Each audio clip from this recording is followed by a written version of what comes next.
So, um, have you ever really thought about like the timing of love when it comes to marriage? Is it, that big spark that makes you want to get married? Or is marriage more like setting up the conditions, maybe? Like the Mm. place where love can actually grow? Yeah, exactly. That question really gets to the core of what we're digging into today in this deep dive. We're unpacking that, well, that often kind of blurry line between marrying because you're in love and marrying in order to love. It sounds subtle, right? Almost like we're just playing with words. Hmm. But our source material, Marriage of Emotion versus Choice, it lays out how these two ways of thinking actually connect to some really different ideas Hmm. about relationships, how our minds work, even how we see time itself. Absolutely. It's definitely not just about which comes first. The Hmm. source makes a pretty strong case that these are like distinct philosophical approaches, really. Different ways to understand building a life together. Okay, so let's break that down. Yeah. Well, on one side, you've got the marriage that's, you know, driven by the feeling, the emotion-based path. That's marrying because you're in love. It's results-oriented. Right. And that one feels super familiar, doesn't it, culturally Mhm. speaking? Mm. It's the classic story. You feel this huge connection, you found the one, and marriage is just the obvious next step. Exactly. The feeling itself is the reason, the catalyst. It's like you've already reached the peak of this romantic journey. Okay. Now, the other idea, the contrast, is the will-based, process-oriented approach, marrying in order to love. Right. Here, the commitment, the marriage itself is seen as the foundation, and love is something you intentionally build on top of that. Okay, let's dig into this deeper. The source starts asking some really basic questions that kind of make you pause. Like, is love at its heart an emotion, that spontaneous thing? Hmm. Or is it more like something you actively choose, something you do? And is it this fixed thing you discover, or is it always changing, always evolving? These are absolutely the key questions. Looking at these simple sounding aspects of love, it takes us way beyond the usual romantic ideas. Yeah. It really forces you to look at your own core beliefs about what love even is and how it works inside a big commitment like marriage. And the source uses some great comparisons, some really vivid ones, to show the difference. For marrying because you're in love, it talks about that immediate connection. Yeah, that feeling of this is it. Like a burst of artistic inspiration, maybe? Yeah. Or even just like a chemical reaction, that sort of explosive spark. Right. And what's interesting there is the trust you put in that initial feeling, that intensity. Like the emotion itself is enough justification. It doesn't need deliberate growing. Okay. But then for marrying in order to love, Yeah. it uses this image that it really stuck with me. That describes marriage almost like an Olympic, Ah, yeah, the alchemist's tool. right? A vessel for transformation, where love is like gradually distilled and developed through deliberate effort Mm, over time. that Alemic analogy is really powerful, I think. It highlights the process, the intention behind it. It suggests love isn't just something you find, it's something you actively work on, within the marriage structure. Yeah. The source also compares it to, like, an apprenticeship, learning a skill over time, or even carefully designing an ecosystem where you put in sustained effort for long-term health. So instead of that initial flash, that big spark, it's more like uh, a sustainable ember, Yeah. something you have to tend to consciously to keep it going. Exactly. It's a shift from focusing on a single moment to focusing on an ongoing practice. Right. A conscious creation. Precisely. And this basic difference, it really changes how each approach sees time playing out in the relationship. How so?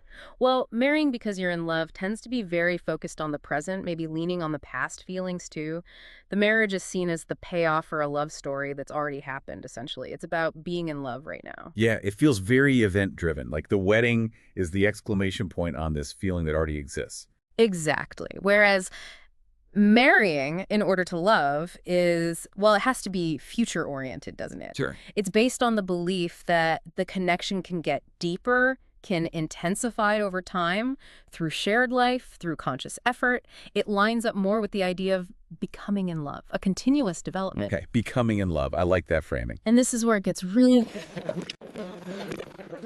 some heavier philosophical ideas to connect with this. Yes. Okay. I was wondering about that. It mentions things like Heidegger's ontology Hmm. and the Buddhist idea of impermanence and even just marriage as a civil contract. They seem kind of unrelated at first glance. Right. But they offer different lenses. So like with Heidegger, his whole focus on being versus becoming maps onto this quite neatly. Ah, okay. Marrying because you're in love fits with focusing on the state of being in love now, while marrying in order to love really embraces that ongoing process of becoming. Gotcha. And the Buddhist idea, impermanence. Well, the concept of anicca, or impermanence, the idea that everything is always changing, suggests that maybe banking everything on one intense initial feeling might be, well, less stable for something lifelong. Right, because feelings change. Exactly. So that perspective might lean towards supporting the marrying in order to love idea because it acknowledges you need ongoing effort as emotions naturally shift and flow.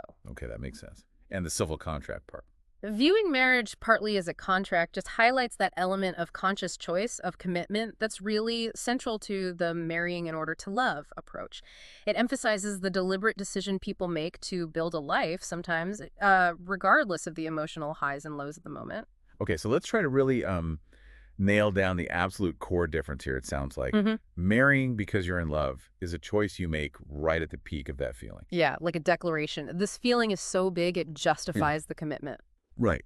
And marrying in order to love is more like making the commitment first with the explicit goal of creating and deepening those feelings within the marriage. Exactly. The commitment is the starting block, and the expectation is that love will grow from there. So, wow, it really just boils down to this fundamental question about love itself, doesn't it? hmm Do you believe love is something you just, find, like it exists out there fully formed and you stumble upon it? Oh. Or is it something you actively build, something you create together hmm through effort and intention? Precisely. And the source basically argues that how you answer that reveals your personal philosophy of love. And that philosophy, in turn, it shapes what you expect from marriage. Yeah, because if you go in based on that initial huge feeling, you almost expect that feeling to just last, right? Yeah. Like the spark should keep burning on its own. There can be that implicit expectation, yeah. Yeah. Whereas the marrying in order to love approach, it kind of builds in the idea that relationships take work. Constant work, adaptation, nurturing the connection together. It assumes there's space needed for growth, for change, for building it collaboratively. Right. Now, of course, someone could argue, couldn't that initial spark in the because scenario actually be a sign of deep compatibility? The kind that will lead to lasting love naturally. That's a really fair point. Hmm. Is that intense feeling a reliable predictor?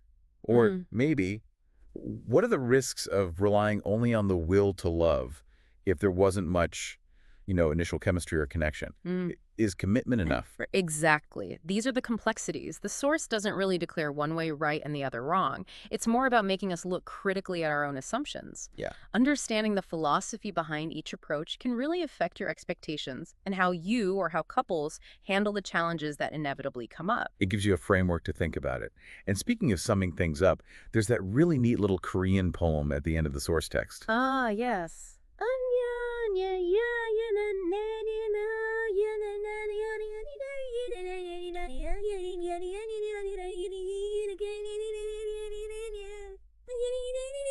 Which, for those of us whose Korean isn't up to scratch, translates roughly to, burning love leaves marriage behind. Marriage gathers firewood to kindle a flame. That really just captures the core tension perfectly, doesn't it? It really does. One view sees marriage as almost the leftover evidence of a fire that already burned bright. The residue, yeah. Yeah. And the other sees marriage as the deliberate act. Gathering the wood, setting things up, intending to build that fire, to make love happen and grow. Yeah, kindling the flame. So as we wrap up this deep dive, the main insight really seems to be this. How you think about love's timing in relation to marriage, whether you marry because of it or in order to build it, says a lot about your basic understanding of what love actually is. It really does. And that leads to a pretty big question for you, the listener, to think about. Mm. What does your preferred approach, or maybe your gut feeling about this, to say about how you see time and effort and intention working in your own important relationships? Mm. Is love something you expect to find, already complete? Or is it something you believe you actively have to build, piece by piece, choice by choice? Definitely something to reflect on. Your assumptions might be shaping more than you realize. Thanks for exploring this with us today.